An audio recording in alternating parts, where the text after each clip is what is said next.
திருவள்ளூர் மாவட்டம் திருவேற்காட்டில் சில தினங்களுக்கு முன்பு நடைபெற்ற அரசு நிகழ்ச்சியில் தமிழக துணை முதல்வர் உதயநிதி ஸ்டாலின் கலந்து கொண்டு பயனாளிகளுக்கு நலத்திட்ட உதவிகளை வழங்கினார்.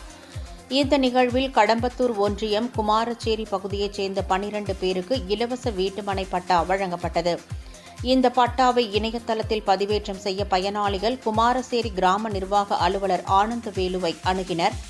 அப்போது பட்டாவை இணையத்தில் பதிவேற்றம் செய்ய தலா 3000 ரூபாய் தர வேண்டுமென கிராம நிர்வாக அதிகாரி கேட்டதாக கூறப்படுகிறது.